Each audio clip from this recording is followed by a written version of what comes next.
Thank you so much, Lorraine. I hope I'm audible. Okay, great. So welcome to this webinar, to this session. It's something we are co-hosting with ID Insight. So my name is Jennifer Nyakinya, and I manage the network of impact evaluation researchers in Africa, or briefly NIERA. So simply, we're a network of African scholars who have technical expertise in impact evaluation, decision-focused evaluations, trying to make sure that we focus on 4 key elements: building capacity in that space in Africa, in the continent, making sure that we have mentorship to those we have built capacity on. Number 2 is looking at how can we generate evidence on critical areas that make sense to policymakers and other research players in the continent. And number 3 is ensuring that we have a lot of policy engagement, outreach, dialogues such as these, and discussions with people on the table who can help influence decisions and different programs in the continent. And lastly, we want to be sustainable. Who doesn't want to be sustainable? We're a nascent organization, but we're looking how we can partner with with like-minded organizations so we can scale what we're doing and inform the work that we're doing today. So thank you once more. And with that brief introduction, let me hand it over to Krishna. Fantastic. Thank you so much, Jennifer. And thank you, everybody. Good morning, good afternoon, good evening, depending on where you are. I'm really grateful to all of you for joining us today for this, what I hope will be a really exciting conversation and a really insightful discussion as well. So my name is Krishna Ramesh. I'm an associate director at ID Insights and will be moderating today's conversation. And I'm joined by our special guest. I think in terms of ID Insights, a quick overview similar to what Jennifer provided. ID Insights is a research, data analytics, and advisory nonprofit organization. And really what we do is we work with different decision makers, policy makers in the social sector to help to inform their decisions through the use of data and evidence.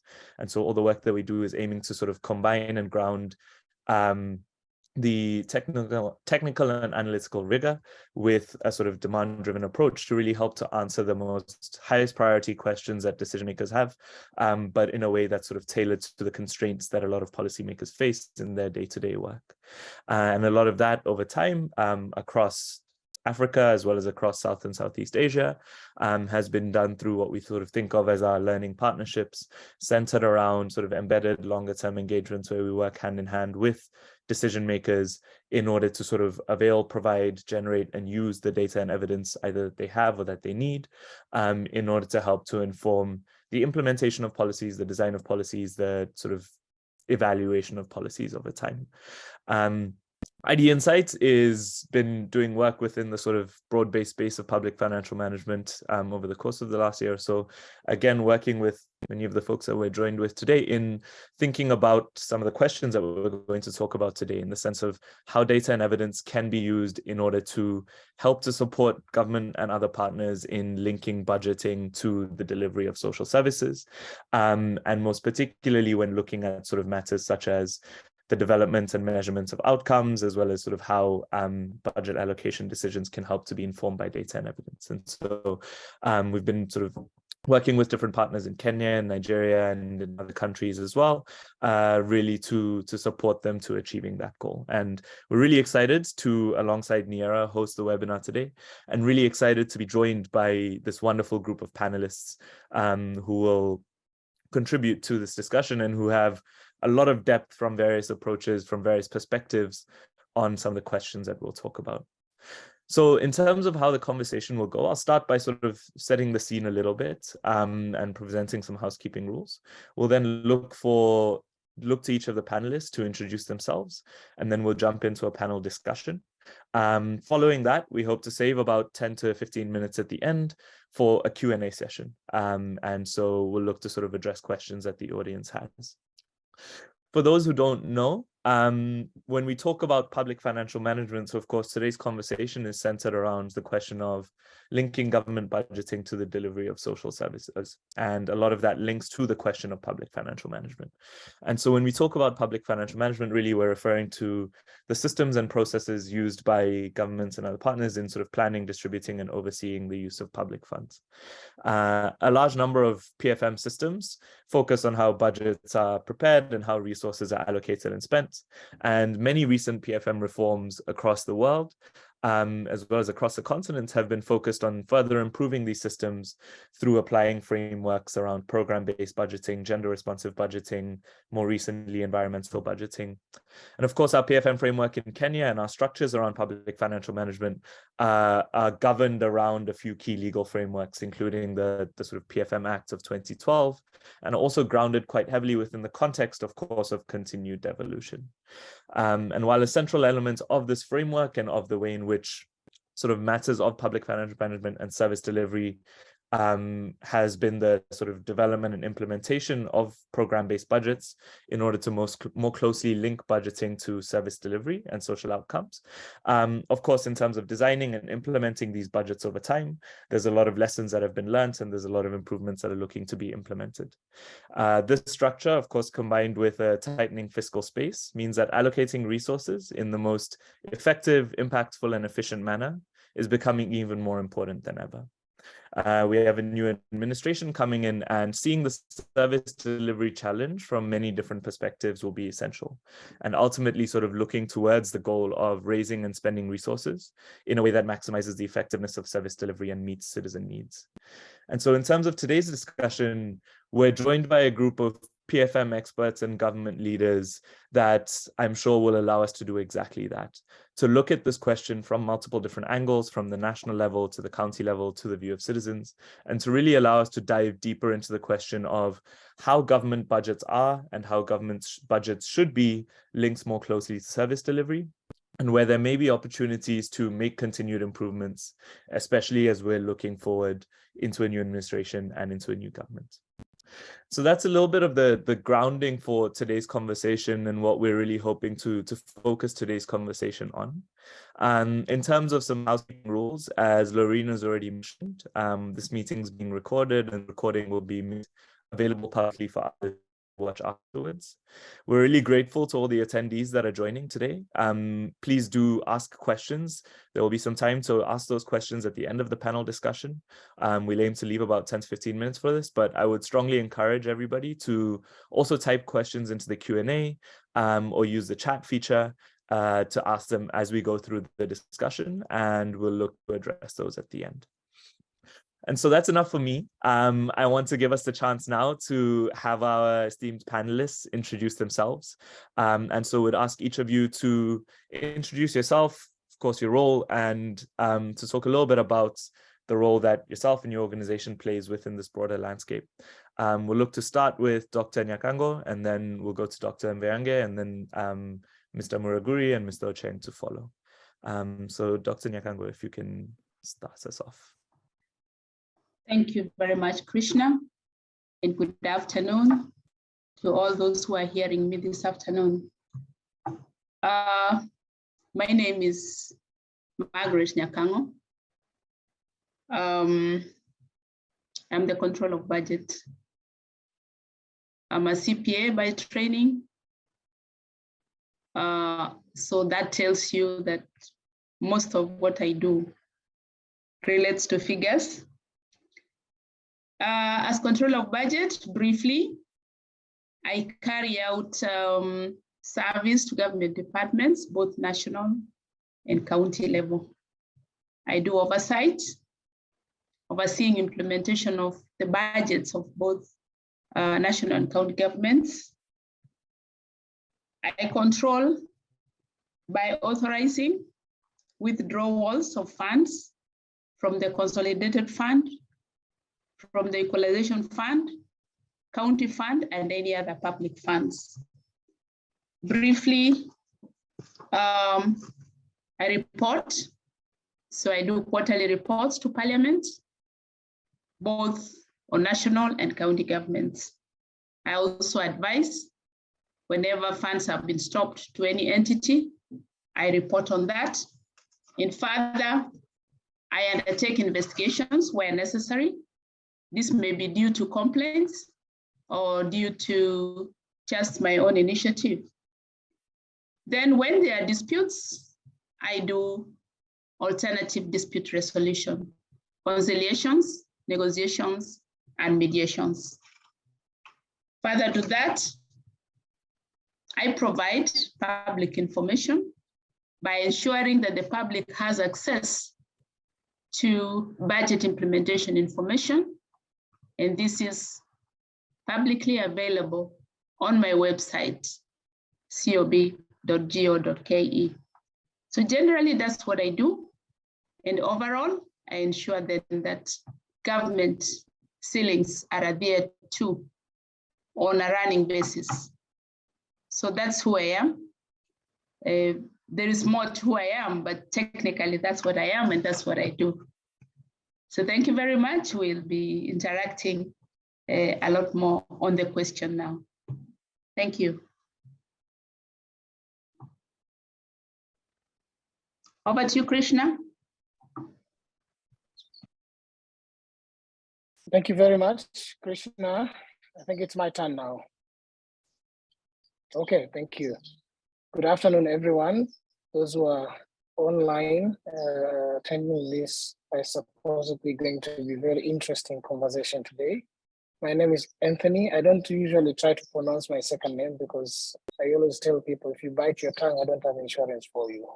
But if you want to try, you can go ahead. You can see it on my screen.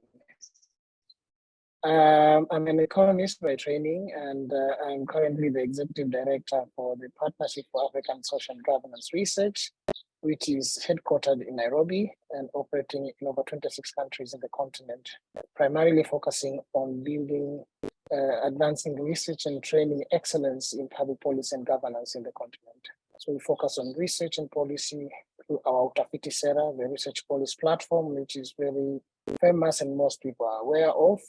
We also do higher education programming, where we intervene on having a master's program in public policy, which we are running across 13 universities in 8 countries in Africa.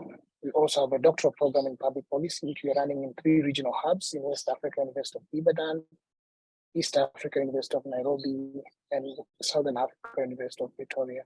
And within higher education portfolio, we also run what we call pedagogical leadership. We train lecturers at the university level across many countries in the continent. The last arm that we intervene is development and training, which basically focuses on retooling and tooling researchers, especially early career researchers and policymakers in different areas. And Niera, as our partner also, for example, we are having a training on impact evaluation in a couple of weeks' time, which is part of the professional development that we are doing. And we do quite a lot of such interventions across the board in the continent. Allow me to stop there. Thank you. Thank you. Let me pick it up from there. My name is James Muraguri. I'm the Chief Executive Officer at the Institute of Public Finance. The Institute of Public Finance is a think tank that works to deliver unquestionable evidence for public finance management policy and action. And our work primarily is to provide quality advice and engagement that seeks to enhance equity, responsiveness around PFM, and taking into consideration transparency, accountability, and participation within the PFM ecosystem.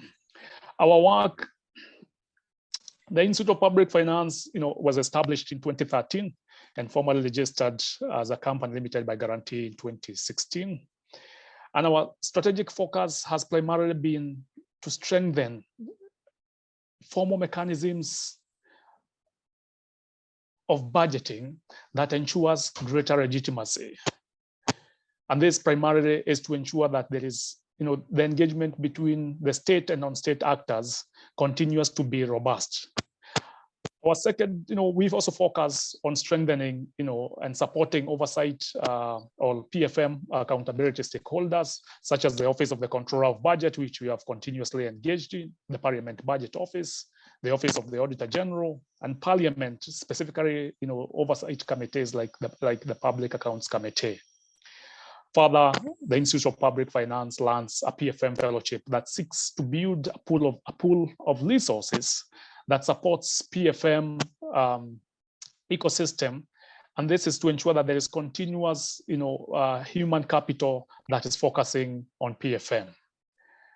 Further, we continuously, over the last 8 years or so, we've engaged, mobilizing citizens and stakeholders to engage in PFM reforms with the focus on service delivery. And this, of course, have seen our work, like supporting the National Treasury on PFM reforms to ensure that there is, allocative efficiency with regards to services at both at the national and county level.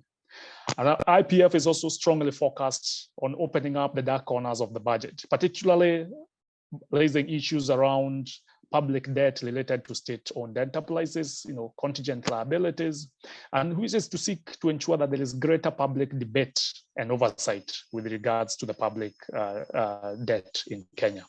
And finally, we are strongly looking and promoting alternative approaches to development, and this includes generation of analytic products, such as the macrofiscal analytic brief that we produce annually in January, and the annual shadow budget, which we publish every year in April.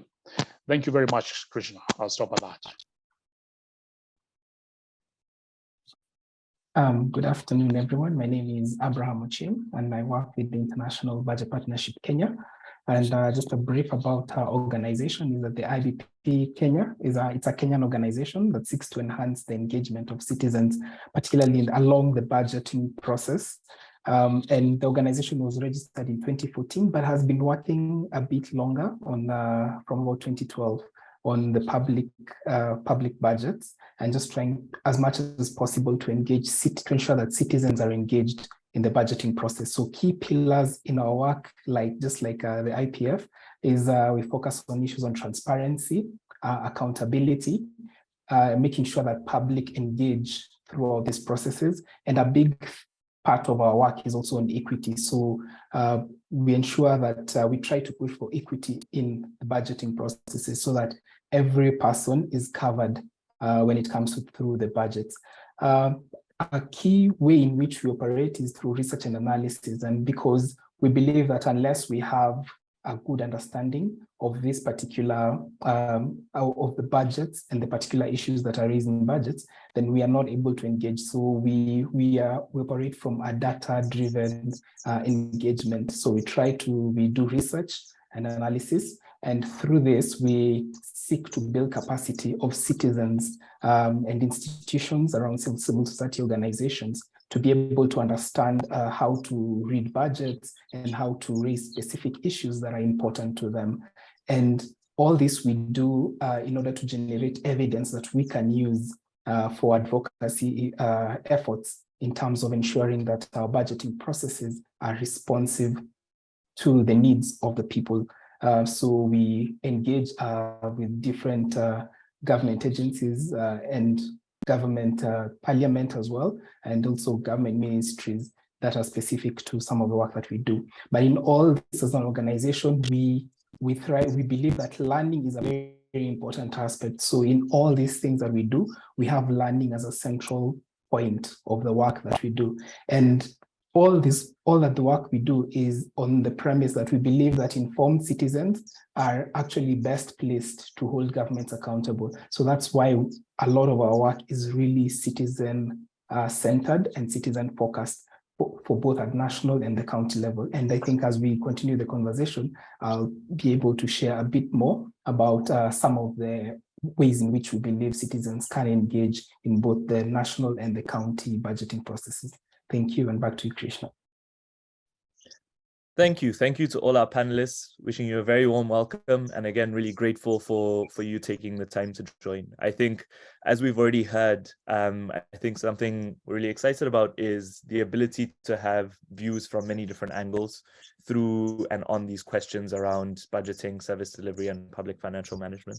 And I think across all of our panelists today, we've heard already about the importance of that, but then also about the the sort of continued efforts that are being made with respect to progress within that space.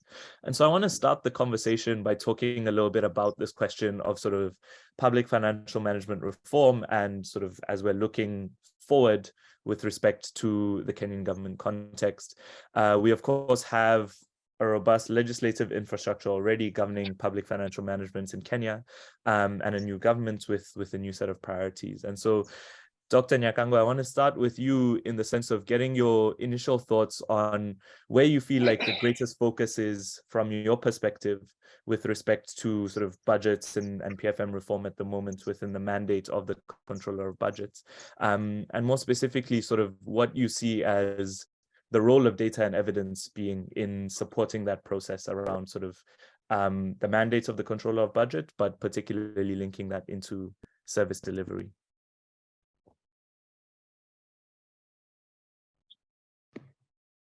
Okay, thank you, Krishna. Now, of course, your question is quite a mouthful, and I think I have part of it very well. Then the second part we will discuss, because we are in this together. Now, from what we know, there have been efforts, initiatives on a large number. I would say there are quite a number of reforms. We have been looking at issues of sustainable and predictable fiscal space to deliver government programs. Again, it's a wider concept into that. But when we say sustainable, when we say predictable, we are saying that we want some form of stability in terms of what to expect. Then we also have reforms around strategic and transparent spending on public investments and service delivery in line with national and county government policy commitments. Again, there are initiatives around that. We have also looked at reliable cash for service delivery and public investments, because you must have heard lately there is no cash. And there are many reasons to that, but it is, again, an area that seriously needs to be reformed, even in light of what has been done already. Then we are looking at value for money in procurement and contract management, a very sore area that has been plagued by malpractice, if I may say. I know the government has done a lot in this area in terms of bringing in e-procurement and related issues. It has helped to an extent, but there's still a lot of circumvention around the best practice that is already in place. Then there's value for money, performance and accountability in staffing for service delivery. This is about the human resource. There are reforms around about how to reward human resource, how to measure performance, and how to generally motivate the workplace. And that is where reforms like staff mortgages have come in. There are a lot of issues that have been brought in to try and make the public servants more committed to what they do. And further to that, in the educational line, we have institutions and also health and other service facilities that have been reformed also to be in line with the aspirations of the country. Then there are reforms around disciplined financial management and accurate reporting. Very, very concerted efforts by the Public Sector Accounting Standards Board, from the Controller of Budget, partially automating services to make service faster and more efficient. So all those have been supported. In fact, that even includes support in terms of equipment. We have received servers, laptops, and such other equipment to help in that. Another reform that I've seen is that on accountability delivered through audit, oversight, and follow-up. This again has been quite concerted. The Office of the Auditor General, my office, and a few of the other PFM institutions, as we call them. Now, when you look at all this, these are on the ground. These are things that were already happening, even from the previous governments. Now, of course, we have a new government, and they have put out their manifesto. I can't say I'm very, very well versed with what is in the manifesto, but I don't think we are going to drop what we already have as ongoing reforms. I am very sure these are going to go on to the extent that they were intended. What I may not know is how long it will take to achieve the full potential. For instance, I can tell you that we needed to have automated exchequer requisitions by 1st of July, but we've had issues all along, because when you interpret the law in line with the IT requirements, then we found that the law was being flouted in a way. And that then meant that the law needed to change for this automation to work the way it was required. Secondly, we did prepare the control of budget regulations. And this was an extrapolation of the Control of Budget Act to make sure that we operationalize all the aspects of the Control of Budget Act. But in the process of doing that, we did realize that there were shortcomings in the initial act itself. And that meant that for us to carry out the kind of reforms that we needed to carry out, we needed to change the law first. And so our first activity with the new government is to see that some necessary changes are introduced into the Control of Budget Act so that the Control of Budget regulations can address all the areas of my mandate as expected under the Constitution. So we might ask, in this whole lineup of reforms, what do I think should be given priority? Now, one first priority is the discipline in financial management and accurate reporting. In this particular reform, we are looking at the challenges that we currently have in terms of servicing our public debt. And we feel there hasn't been enough monitoring of the fiscal risks, including contingent liabilities and such other issues that have cropped up, like droughts, sometimes floods. So these have been coming up against a background where there isn't sufficient cash. There are so many competing needs that then it means for us to have that safety net, we need to be very careful about what we are doing on a day-to-day basis. We have seen the figures of pending bills. There are high figures of pending bills, and this requires that some sacrifices be made, and our reforms then should be targeted at how these pending bills can be cleared so that the country can start running on its course again.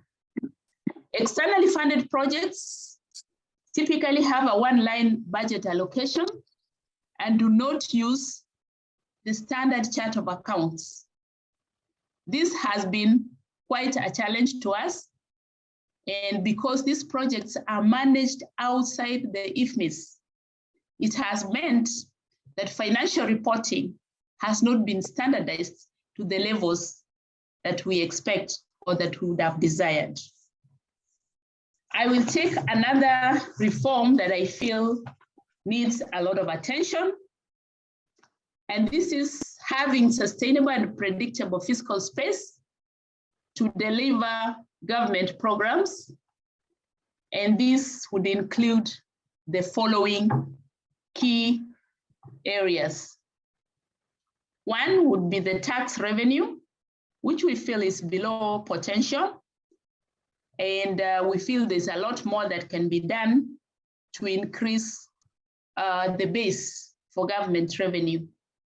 This also includes the way we collect the revenue, both at national and county levels. At the county level, the potential has hardly been scratched on the surface, and we are addressing this already. There has been increased reliance on commercial borrowing, and this has increased the cost of borrowing substantially. Currently, as of 30th June, we are looking at 8.45 trillion of public debts that is publicly declared. There is more that is not known because we haven't drawn down all the loans that we have signed for, but yet we are paying commitment fees on the same. We have also observed that there is a high public sector wage bill.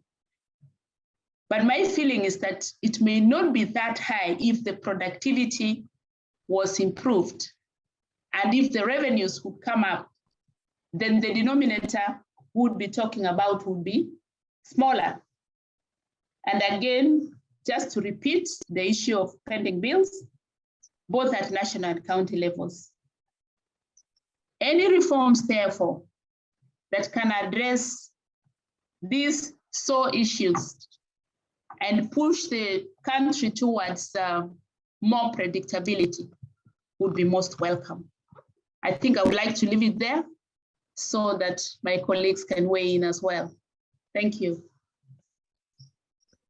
Thank you so much, Dr. Nyakango, for that really, really helpful and candid overview of some of the priorities at the moment.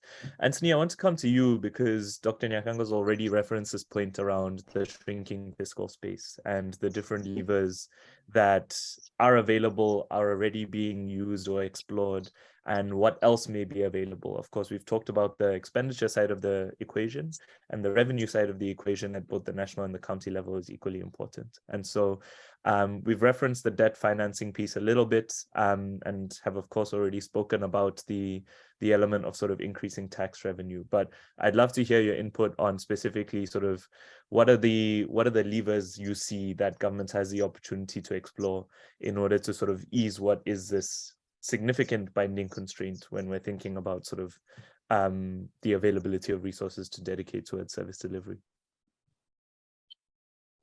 Thank you very much, Krishna, and thank you very much, Margaret, for laying out ground for me to respond. I think you have answered a couple of points that I was gonna say, and I'll just run through them quickly. But in terms of what are the potential sources of revenue, can you all hear me? I can. Can you hear me? Yes, we can hear you. I can hear you. Good. Okay, fantastic.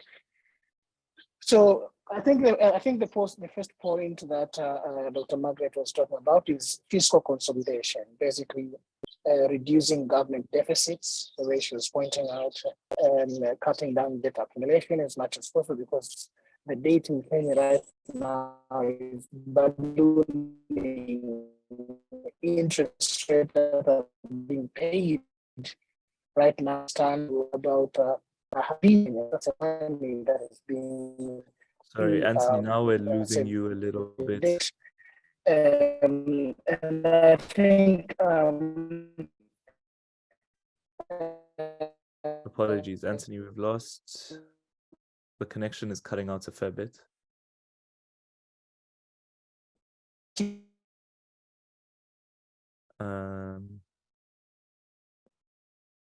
Perhaps you might want to try without video in order to make it better.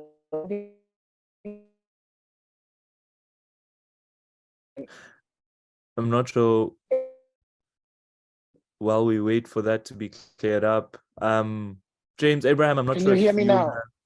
There we go. Yes, we can hear you now. I think I'm working from home, so internet is a bit erratic here. My apologies. So Not what a I problem. was saying is the point on fiscal consolidation and the government of Kenya need to think about cutting wasteful spending. One area that Dr. Margaret has touched on is to think about the public wage bill, to be able to see if something can be done to save resources and strengthen the revenue side of the equation. But I would like also to focus on more strategic sectors where there is an opportunity not only for the Kenyan government, more broadly across the continent in many other countries. And one of such areas is, for example, export diversification and promotion. You know, for a long time, most of the African countries, in particular in East Africa, a huge chunk of our spending is import bills that we pay through procuring some of the goods, intermediate goods that we need for local production, for example. But we invest little on promoting exports and diversification to be able to tap foreign exchange and bring in resources and bring in money that can come through our exports. So I think we have seen, if you read Minister of Trade in Kenya, there's a lot of concerted effort to tap into the continental free trade area that offers opportunities for Kenya to export more as a country and be able to generate more revenues that are needed to support some of the domestic operational activities. The third point that I see as a potential revenue is strengthening industrial policy in terms of two key areas. Import substitution. I think it's high time now, not only for Kenya, but the other countries in the continent to start thinking of how can they minimize their import bill and start replacing, sort of substituting for local production in many other areas that they're able to intervene. I think that's very important. That goes hand in hand with increasing productive capacity, for example, through creation of regional value chains that will support the strategic sectors that are important for Kenya, manufacturing, agriculture. These are the areas that employ quite a number of Kenyans. And if supported and strengthened, they can be a good source of not only economic activities, but also a good source of revenues because they employ quite a number of Kenyans in those spaces. And along that line, we need to start thinking, what is the composition of the Kenyan economy, and by and large, the African economies? Most of them are driven by MSMEs, micro and small and medium enterprises.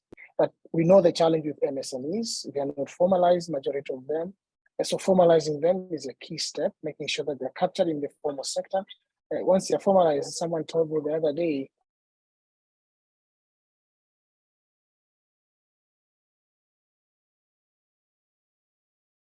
their size, the sheer size, meaning they're large in formal sector in the economy, formalizing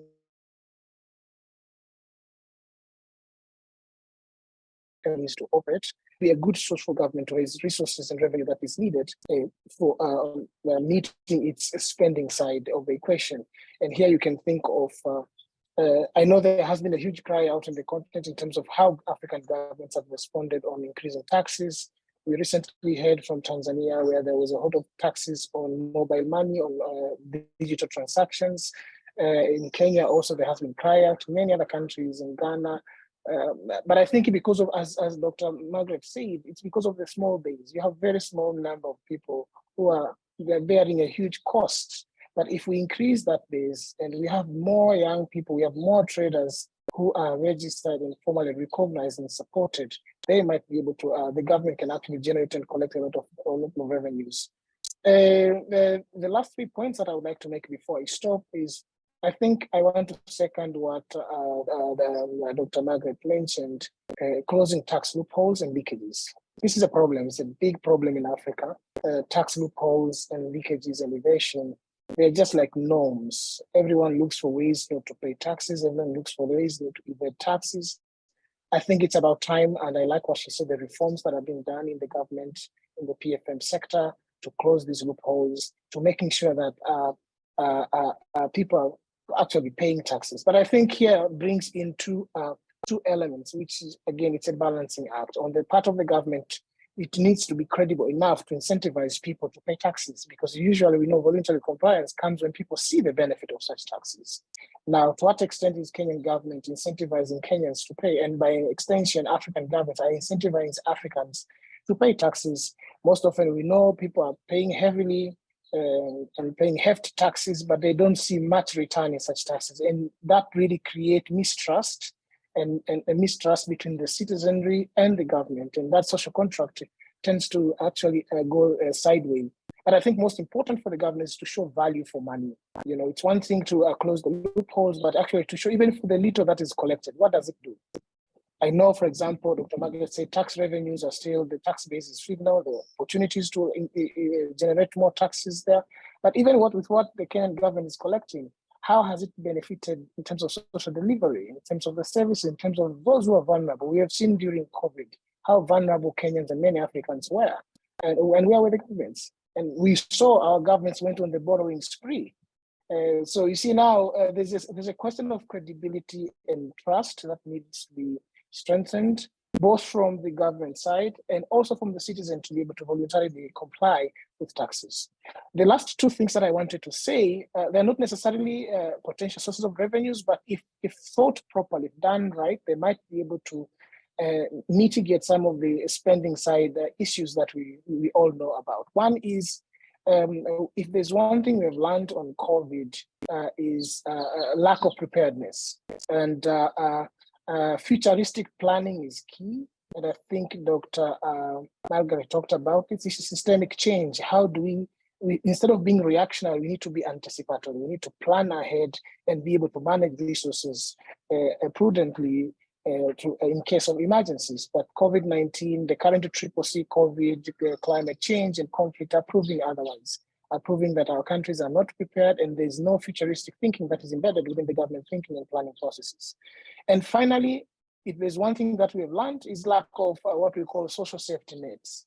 Right now, the heaviness in spending that we see on the government is largely because, as I said, you're not prepared, the shock happens, you don't have a social safety net in place to mitigate some of these challenges. What happens? You go ahead and start borrowing heavily, and that really becomes a vicious cycle for our government. So I think there's a need for our governments to start thinking of sustainable safety nets programs in the future, so that they're able to mitigate the spending that is needed or unforeseen in case such things happen. So allow me to stop there, Krishna. Thank you. Fantastic. Thank you so much, Dr. Anthony. And I think there's a couple of themes there I'm really interested in sort of picking up. And James, I want to come to you at for the county perspective, because I know IPF does a lot of work on the counties. I think, Anthony, you mentioned, and Dr. Margaret, both of you mentioned these points around the importance of the social contract when it comes to the raising of revenue and the delivery of services, and how that is it's a cycle, and sometimes it's perceived as a chicken and egg problem. In reality, each feeds into the other one, with respect to the provision of revenues and the delivery of services, as well as this piece around the importance of, when we're thinking about service delivery, understanding what is working, what is not working, and what the outcomes of that are, as another important theme that you'd mentioned. And then finally, the piece around how the experience of counties, Dr. Margaret mentioned a lot around the importance of standardizing reporting, the importance of sort of financial management and financial management practices, and especially in the devolved context, a lot of that in terms of ownership and execution is held at the county level. So James, I'm curious to hear your perspectives on sort of what has been said so far, but particularly along this question of, when thinking about designing and implementing reforms, what the sort of experience of county level decision makers are, but then also what the unique challenges are that are being faced at the county level when thinking about putting some of these in practice at that level of decision making. Thank you, Krishna, and to my fellow panelists, experts in this space, and also getting a lot to learn from my colleagues here. Let me pick up from where Dr. Anton left with regards to a shrinking fiscal space, because it has a serious implication on service delivery at the county level.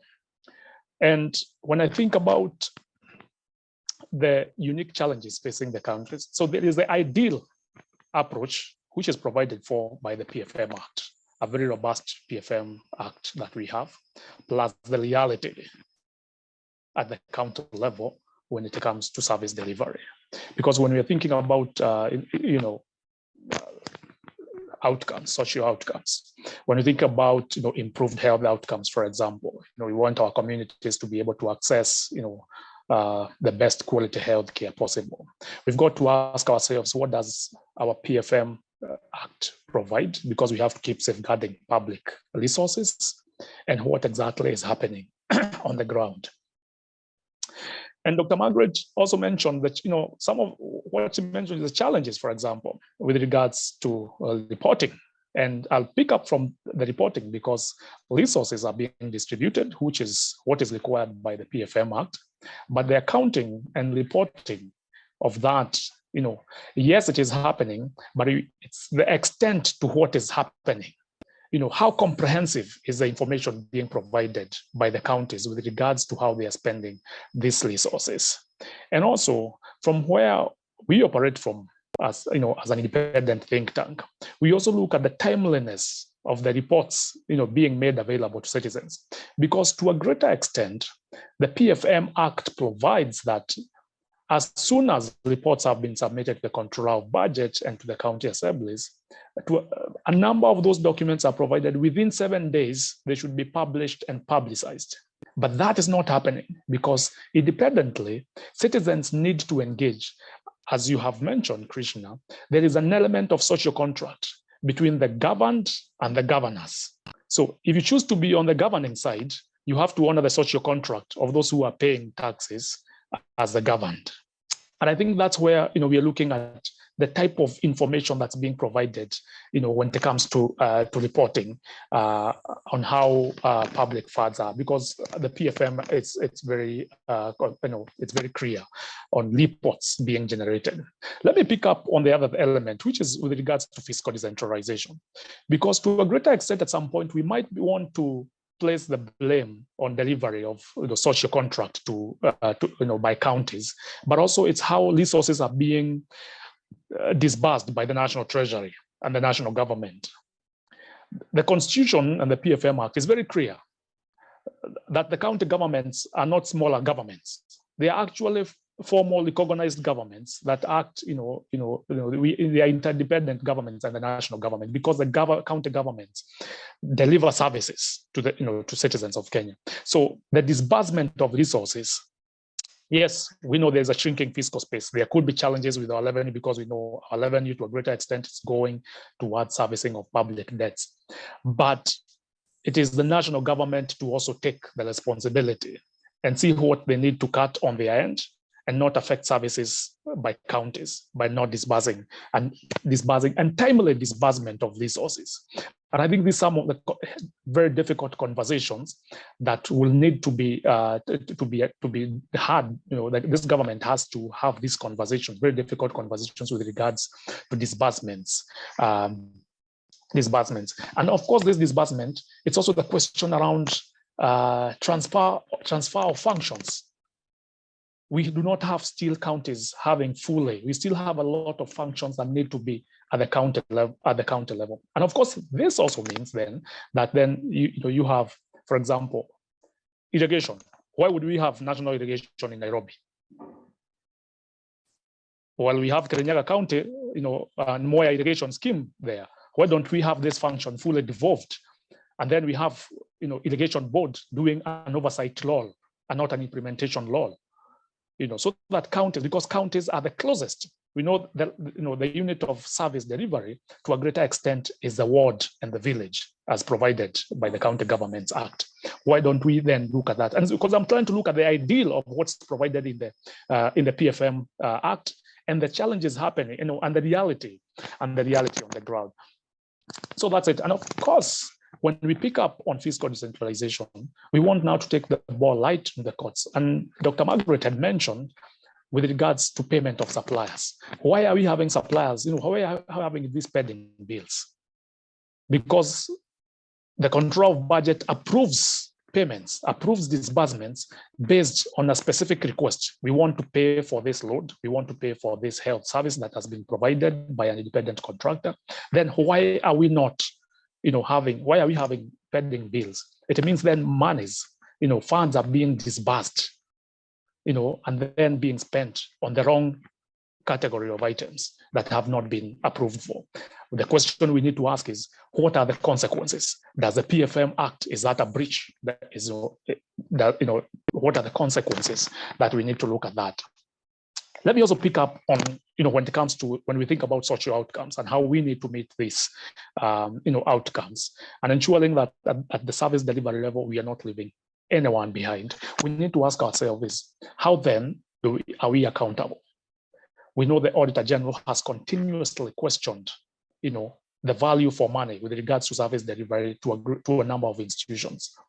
And we want to see, we need to ensure that the questions the Auditor General is raising, the key issues in the audit reports are being, addressed subsequently. And then what that means is then we need to ask ourselves, what powers do our county assemblies have with regards to the issues that are being, addressed? What powers are they lacking? Because, for example, our county assemblies still have to rely on funding, their funds being, transferred through the executive. The autonomy of county assemblies for them to be able to hold the executive ladder and, to account must be secured for us, because service delivery cannot be achieved if the oversight is compromised. We've got to agree to a greater extent that we need to have powerful, that are capable county assemblies. Allow me to also, link that, the question of service delivery with the, and social contracting, to the ability of citizens to participate in the conversation. Because to a greater extent, if you look at the PFM Act, it talks about participation more than 20 times across the entire of the PFM Act, meaning that there is a greater emphasis placed because the Constitution recognizes that citizens have to participate in decision making. But the question we need to ask is, what type of participation is this? Is it deliberative in a way that we can, the county government will have a conversation with regards to a service delivery, and then they will listen to citizens and they will give citizen feedback that we did not take in your comments on this issue at this particular point because of reason A, B, C, D, right? However, we have seen that feedback has been provided on budget documents, that citizens participated and brought these memorandums, but we have not seen how those memorandums have been used to influence government decisions. And I think that's something that we need to look at. And because I continuously want to reflect on service delivery and the engagement around the PFM Act from a practitioner's perspective, and how we can continuously enrich the PFM ecosystem. Finally, allow me to look at the budget process. How has our budget process been evolved? We recognize that the budget process in Kenya is very elaborate, but still there is room for improvement. And what, like I'd said with regards to feedback, is that we need to move from a point of where we are doing it as a formality, as a government. But those who are charged with that responsibility, are they doing it as a, as a formality? We still have spaces that are strongly closed, like sector working groups. There is no access where critical decisions are made, like at the sector working group level. There is no access for citizens, for example, and for key stakeholders who are invited to a greater extent is based on your level of influence. And I think we need to open up a little bit of these spaces so that we can discuss this conversation on how, how are we collecting, our revenue, for example. If we want to support counties in increasing their own source revenue, because that's a big challenge, and we have the recent report by the Commission for Revenue Allocation on the potential for own source revenue. It is not possible when we continuously lock critical stakeholders out of the conversation. I think, let me stop at that, then we can jump in back from my colleagues on how continuously we look at the ideal and provisions by the PFM Act and the realities and challenges at the at the ground. But finally, one more thing that hits my mind, and I probably Dr. Margaret might chip in on that, is the need for us to transition fully to accrual accounting. Because we are still a cash-based, we're a cash accounting government, and that's elements where our recognition of of liabilities gets marked up. But I'll ask Dr. to chip in on that, and how do we move that? Because the PFM Act recognizes that the Accounting Standards Board should give direction, and there are two elements that need to be fully embraced. One is the accrual accounting and adoption of a treasury single account, because it is recognized by the PFM Act. Thank you very much, Krishna. Thank you so much, James. So Abraham, I want to come to you in 1 second to sort of bring in a little bit more of the citizen perspective. But just before that, Dr. Margaret, I'm looking to come to you. I think to sort of broad reflections, but particularly on this point of sort of the national and the county level, and sort of which elements, which responsibilities are devolved. I think you talked a little bit at the beginning about the reforms that are already in place, what is currently in progress, and the work that's going towards some of the challenges that the other panelists, that Anthony and James, have already mentioned. And I'm curious to hear your perspective on, as we're going through that reform process, which of those elements is it really important to devolve to the county level, and how do you see the sort of role of counties relative to the role of national decision makers in implementing those reforms? Where do you feel like they need to go hand in hand? Where do you feel like accountability is more important, or ownership is more important at one level relative to the other? I'd be very interested to hear your views on that. Okay. I want to refer to what James just talked about in terms of devolved functions, which are probably still being handled at the national government. But I'm happy to report here, because I'm privy to this information, that the Intergovernmental Committee on Transition, IGRTC, is at an advanced stage of addressing this issue. In fact, in December, which is about a month from now, they have called a meeting of the parties to ensure that any aspects of devolved functions that are still being held at the national government should then, just a moment, sorry about that. So there are serious initiatives towards ensuring that this, the devolved function and the funding follows those devolved functions. So I've seen an invitation. In fact, I'm invited, so I know it's happening.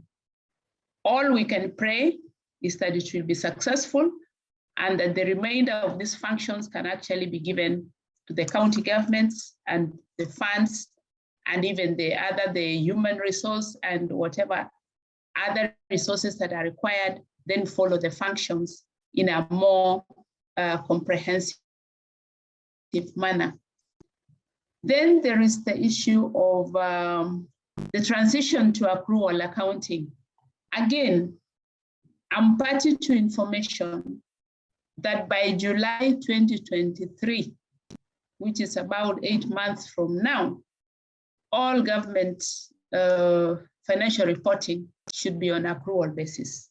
This I got from the Public Sector Accounting Standards Board, and they have assured us that all systems are ready for the financial reporting to move to accrual. And this would resolve a lot of the issues we have relating to the pending bills, because pending bills is partially a reporting dilemma, where institutions only report the liabilities, but they are not expected to report that they were also expecting certain revenues that were not in place as at the time the financial period was ending.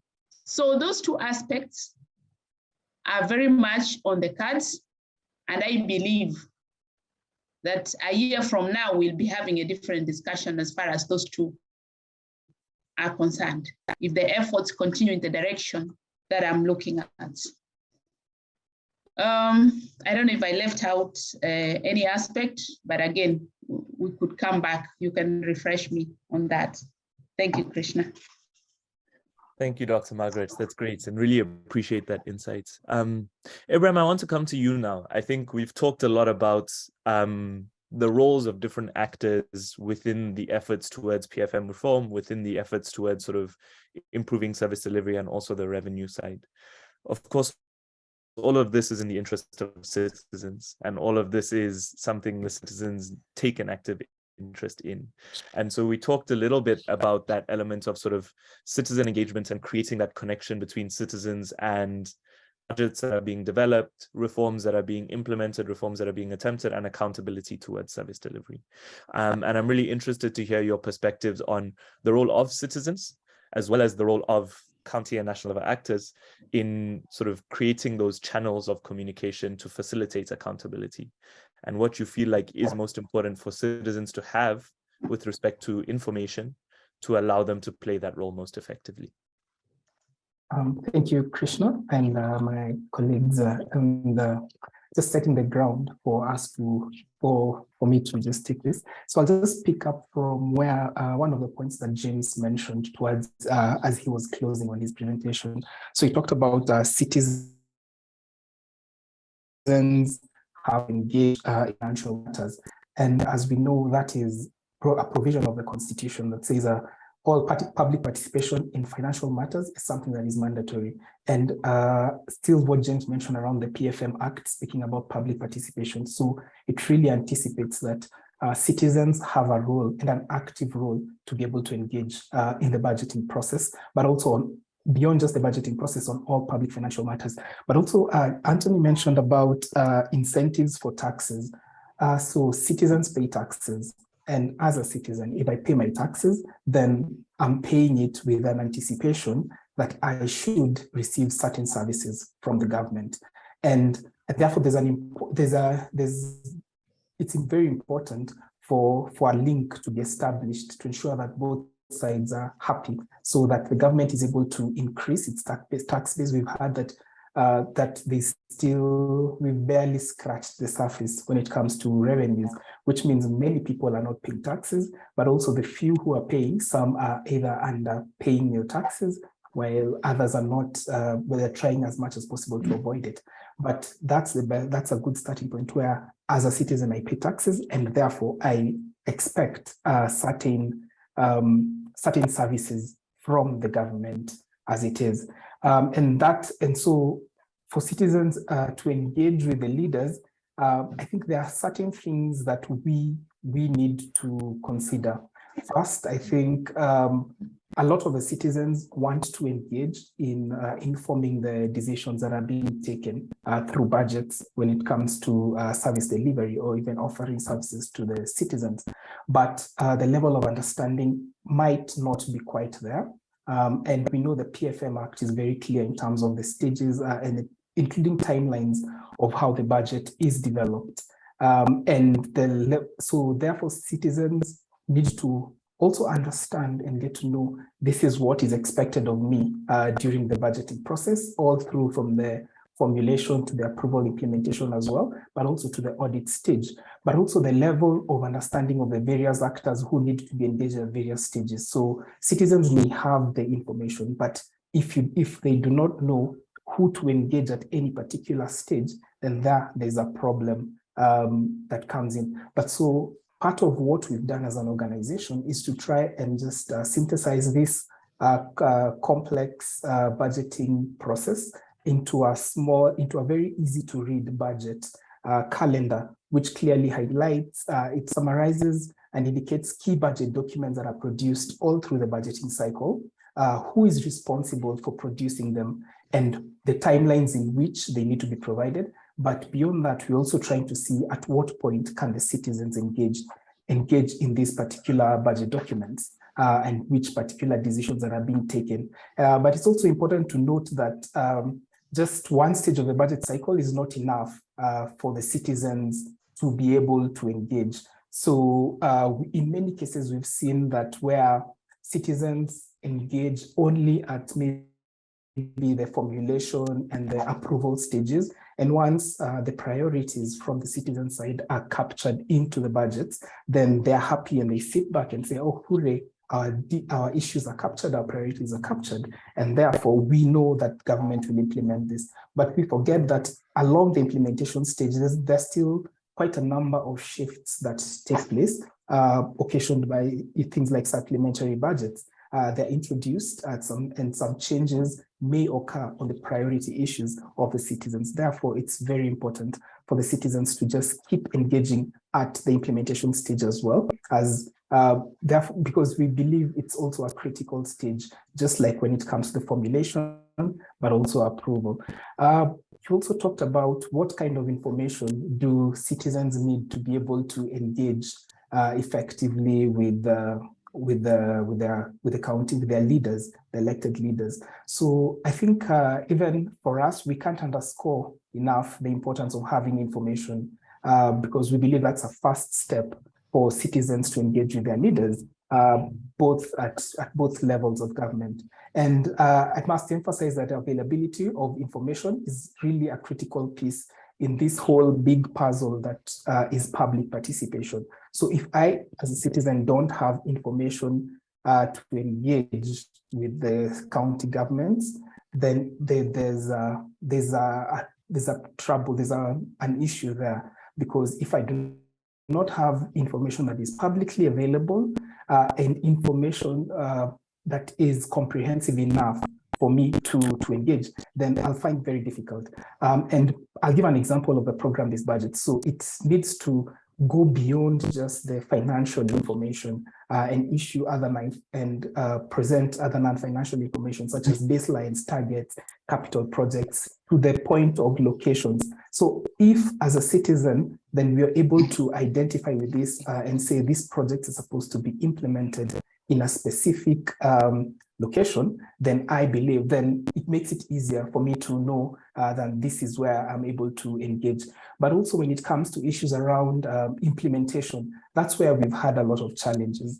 And I remember, and as Dr. Nakango was speaking at the beginning, they received this from the counties, but from our interaction with the counties, and we conduct this budget survey annually just to try and understand which counties providing budget documents at the right time with the right information to help citizens help citizens make informed decisions. We found that the quarterly implementation budget reports by counties are the least published. So, but it's interesting that we always see, and I can clearly say even as at September 2020, we already have the Control of Budget has already published them on their website, the reports, which we are able to understand. So, I mean, there's a disconnect in terms of what the counties are actually providing this information. So are they providing it just because they know that if they don't submit it, Dr. Nakango will not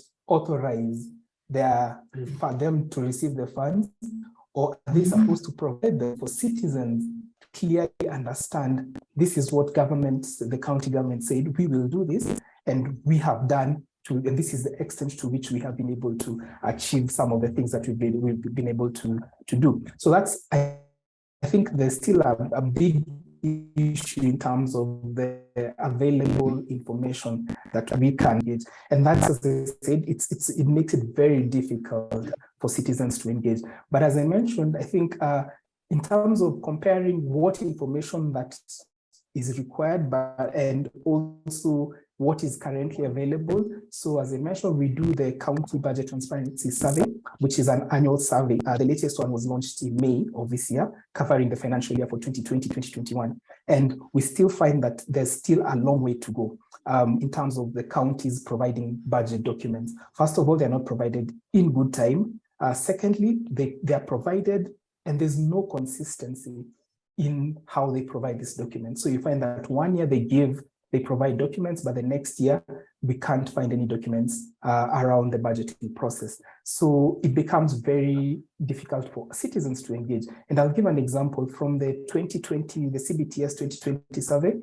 We had only 40% of the documents were available. So we are looking at for 40% of documents that are available online. That went up to 42% in the next survey, but it still tells us we still have a very long way to go. So there's improvement, yes, but it's very slow and still very low.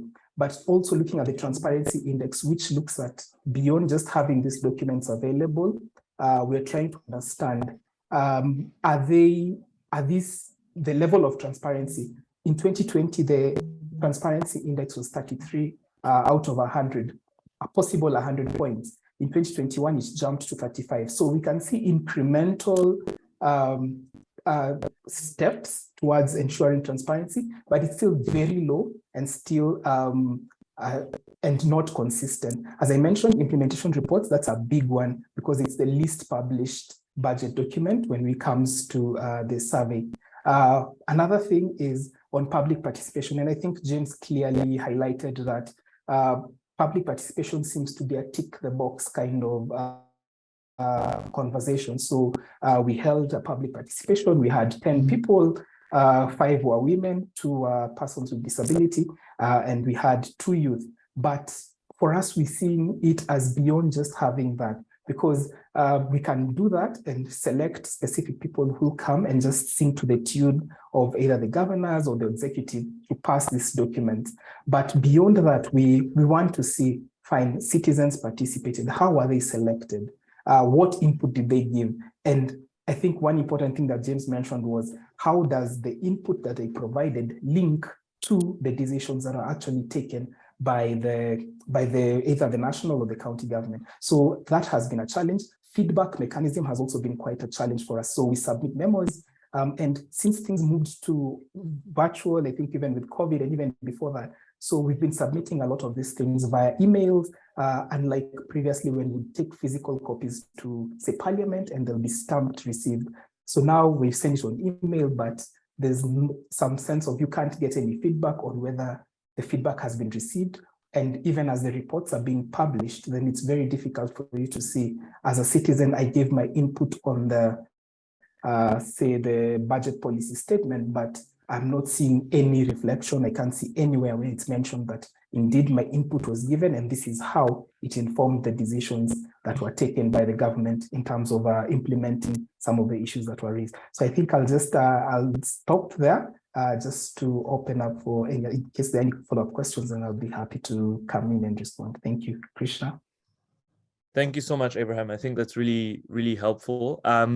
I just want to say the Q&A continues to be open, and I'm really grateful to our panelists for answering as we go in terms of dropping in responses. So to the audience, we'll sort of leave some time for folks to ask questions live, but please continue to ask questions within the Q&A, and our panelists are sort of answering as we go. Anthony, I want to come to you for some quick thoughts, and then we'll do a round of closing input before, or we'll do a round of questions from the audience, and then we'll close. So Anthony will come. Okay, thank you very much, Krishna. This is quite interesting. I think there's one question that you raised in the beginning, and Dr. Margaret said, she deferred it to the panelists on the role of data and evidence. And I think I want to cycle back on that, in the hearing from James, Abraham, and Dr. Margaret. I think there's a lot of meat here to make sense of, and I see the role of data and evidence in trying to unpack some of these challenges. One thing that I think, if I hear correctly, there are issues to do with reporting challenges, perhaps intentionally for bureaucracy purposes, but it could also be a capacity issue. And I see data and evidence having a role to play in helping governments in terms of how do you do proper reporting to help citizen engagement, civic engagement, and questioning and accountability by the citizenry into the budgeting process.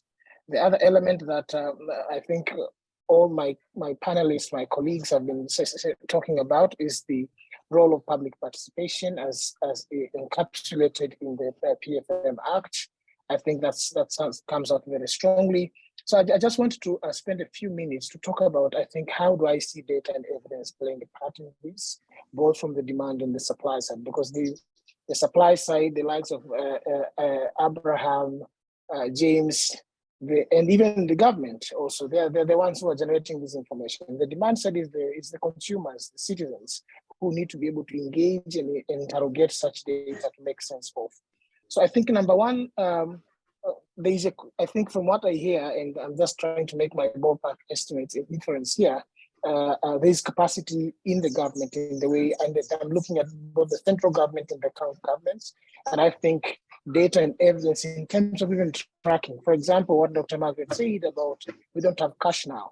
So to me, it signals this cash flow planning problem here, because ideally you should be able to plan cash flow. I'm not a finance person, but for those who are in the finance, they know how to plan cash flow. And if you have information in terms of mapping out what do you need, what kind of projects, what projects are due, when they're supposed to be paid, I think you can actually do the futuristic planning and anticipate. And in the coming quarter, we are supposed to pay this and pay that. And that allows avoid delays and unnecessary penalties that are very costly to the government and to the system for that matter. So I think there's room for improvement. There's a room for how data can be used to sort of show where we are, what is working, what is not working, what are the challenges. And I think that has a very big role to play if government machinery, if government agencies are capacitated to be able to apply that very robustly. Access to information is key. But again, these days, I remember one time I went to one of the countries I won't mention here, and then I was talking to a very senior person from the government and said, Anthony, by the way, we have so much data and we have no clue what to do with it. So I think big data and artificial intelligence can have a role to play, because government collect a pile of data. They have no clue what to do with it. They don't have the technical capacity to deal with such data, to unpack and analyze such data. And that data in itself could be very informative in terms of the processes, in terms of the planning, in terms of so many things that the government needs. So that's more of the supply side. And I think we need to continue to have this conversation in terms of how do we build the capacity of governments. It's one thing to collect data, it's one thing to prepare standard reports that are stipulated in the Act, but it's another thing to dissect that data and present in a way that is visually appealing for citizens to actually understand. And I think this is where there's sort of information asymmetry. Sometimes the information that is presented to the citizen is very confusing. It requires someone who has very high level intellect or interaction with such data. Most of our citizens don't have that. And I'm now transitioning to on the demand side. What kind of information with the citizens? What kind of information do we need to share with them so that they're able to interrogate openly, they're able to engage and give us feedback, give governments feedback on the priorities that are affecting them the most, on when there is wasteful spending, where there is areas that are red flags, they will be able to point out. But most often, data are presented in a way that, in a structure or in a manner that is very difficult for a normal citizen, a common mwananchi to engage, for them to interrogate. So they need to package information, to package that evidence for people to understand. And I think I see the role of societies here, like James's organization. I see the role of IBP in this space. I see the role of PASCA, because we have the capacity to interrogate and unpack such data for citizens to understand and be able to engage the governments. And I think this demand supply side interaction needs to be reinforced, need to be part and parcel of the entire ecosystem of public financial management. Because if there's information asymmetry, we are still going to go around the same point. There's this data, there's this law, nothing happens. There's this data, there's this law, nothing happens. Data should be made available publicly. Because after all, what is data for? They are for the people, by the people. They are paid using taxpayers' money. So I don't see why sometimes government hides such data. And we know now across the region, countries have passed data acts to protect it, for many reasons. Perhaps to protect countries' intellectual property, but for other reasons, political reasons, to protect what is actually going on within the government itself. So I think the laws need to allow such interactions, and civil society, other institutions like us, being players in that ecosystem, we need to help in unpacking that evidence, generating that evidence for our people to be able to engage, for government also to be held accountable, for governments to be able to be answerable to the citizens and be able to account for their actions, for their deliverables, because that social contract is real. And citizens demand the best. And it's our role now to enforce that. It's upon government also to build capacity. I hear a lot about there's this budget for that, there's this budget for that, but I'm not hearing strategic concerted budget that are directed to building government capacities in them being able to process the data they have so that they're able to understand the different avenues, but in them being able to communicate that data, because I think they are constitutionally required to be able to communicate that data in a way that a common mwananchi will be able to engage and interact with such data. And finally, my concluding points that I would like to make is, do we have open forums where such evidence can be communicated and engagement and dialogues can be encouraged? Unfortunately, most of African countries, that is not necessarily the case, because last week I was in Tanzania giving a keynote address to the CSO week, and I pointed a finger to the civil societies, telling them they need to be compliant, they need to do this. But there's also, I pointed a finger to the government and said, well, you actually need to be accommodating, you need to be able to listen, you need to be able to open your mind and be ready to be pointed a finger and say, you're not doing this right, here you can improve. So we need to create that ecosystem, that environment that really encourages open dialogue, constructive dialogue, because at the end of the day, we are building our own country. If it's Kenya, it's Kenya. If it's Tanzania, Tanzania. If it's Uganda, we are building our countries for ourselves. Thank you so much, Krishna. Thank you so much, Anthony, for that input, and also for doing most of my job for me in the sense of summarizing the conversation. I'm really grateful for that. I know our audience has already submitted a range of different questions and they've already been answered.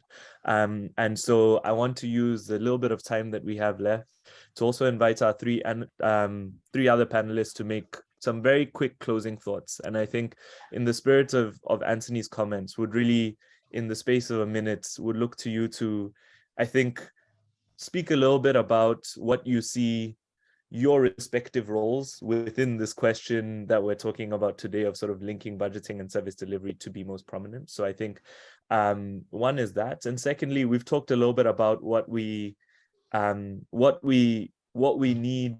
we're looking for, where we can improve. I think there's also areas that we're doing well. And so we'd also look to you very briefly to see if you can spotlight something that you think has been important progress towards this end goal. So maybe we'll go in reverse order of how I started.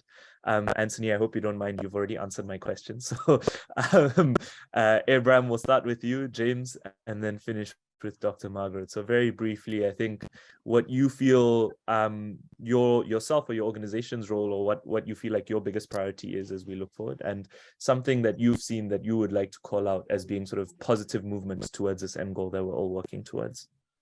Thank you very much, Krishna. And as I mentioned, I think citizen participation is the heart of the work that we do. And what we see our role as is just to continue ensuring that whatever information that is provided by counties, is the citizens are able to understand, interpret it, and use it to hold governments accountable at whatever level. So just to dispel the notion that budgets are technical documents that only technical people sitting in Treasury can engage with, but we've realized that from our work that citizens at all levels are able to engage in budgets. And so we'll continue pushing for that, so citizens to be able to engage. One positive thing that I think I've noticed, and in the course of our work, one is on just the level of response from the county governments. And as I said, we do this annual survey.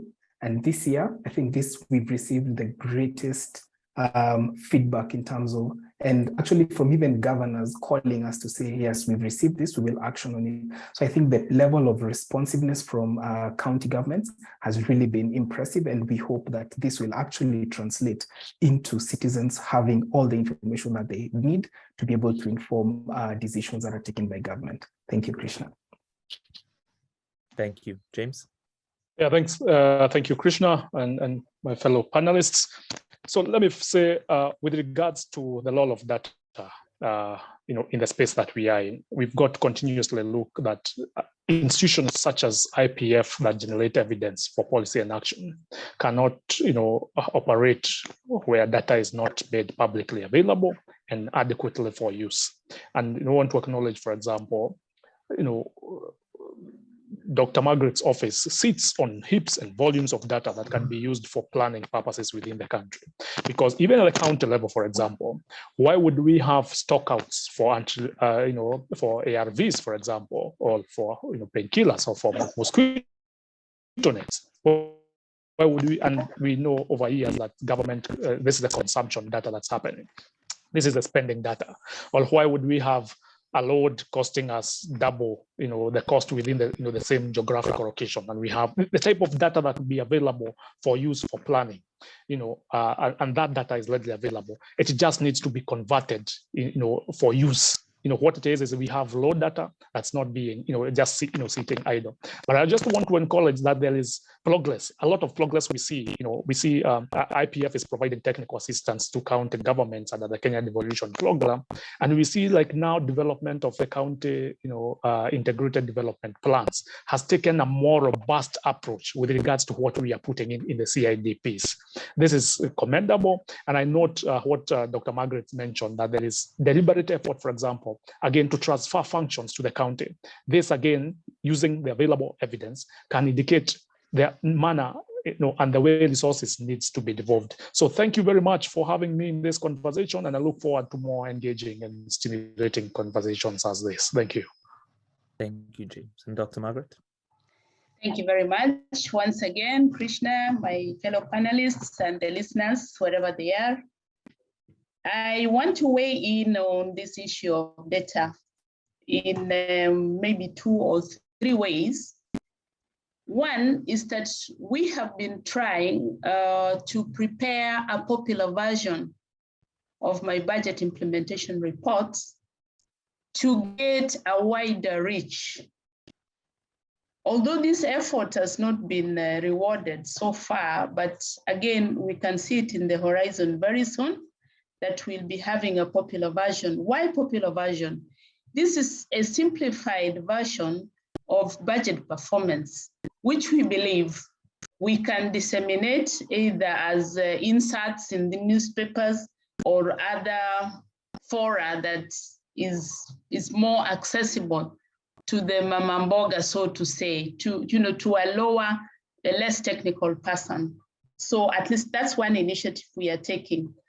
Then the other thing I wanted to say is that within my office, in conjunction with UNICEF, we have been developing a management information system, which is intended to standardize the way that counties present their information. And I need to report here, even as I conclude, that our efforts first at synthesizing several budgets from different counties failed because, listen to this one, every county has basically been doing their own kind of budget. So we could not standardize. And the consultant on the job did so much and said, sorry, we cannot proceed until we standardize the way the counties present their information, so that this reporting system, we have called it the COBMIS, or COB Management Information System, until the information uploaded is standard, we may not be in a position to report in a standard form. So part of the challenge that we've had is that we also get deceptive data. We have found that some counties even alter what was in the original budget when they are reporting, and it gives us a lot of work. So once we get this software up and running, we are sure that the information we have there will be more credible. But even as it is, we still have a repository of information, of data that researchers can use. And like my colleague James has said, it is just a gold mine waiting to be exploited. And I believe even those of us who are here today, please continue mining. The gold mine is still available. I'd like to stop there. Thank you. Thank you so much. I just want to close, I know we're a minute over, with a huge thank you to our panelists today. I think it was a really fascinating discussion. And I think one of the important elements is hearing about, one of the standout things for me was hearing about the challenges that we face, but also the fact that each of these challenges, even while approached from different perspectives within our panel even today, are common in terms of the acknowledgement of their existence and also common in terms of the efforts that are being made to improve. I think each of our different organizations here, each of our different members of the audience have their own specific roles within this process that they can play. But I think some of the, it was striking to me how there was a lot of overlap and alignment in both the areas for reform and the ongoing reforms, as well as a few of the themes. I think the elements of the sustainable and predictable fiscal space being key, and the improvements of revenue collection and own source revenue, the importance of sort of pushing towards continued devolution of functions, but accompanying that with the resources and the structures that facilitate the implementation of those devolved functions. I think the robustness of the legislative side, as well as the sort of reforms that are continuing to be ongoing to improve the reporting piece in terms of how reporting is done, how that interacts with citizens, what information is being provided, and the timeliness of that. And finally, the data and evidence piece in terms of what data and evidence is available, how decision makers can use that, the importance of that, and how that's communicated to members of the public as well as policymakers. And I think these are all very common themes in the responses that we were given, and the role that each of us can play in addressing these is different, but works towards that common goal. And so I'm really grateful again. Thank you so much to our panelists for really insightful discussion. Thank you so much to our audience for attending. And this will be available online, and I really hope everybody has a wonderful day. Thank you so much. Thank you. Thank you.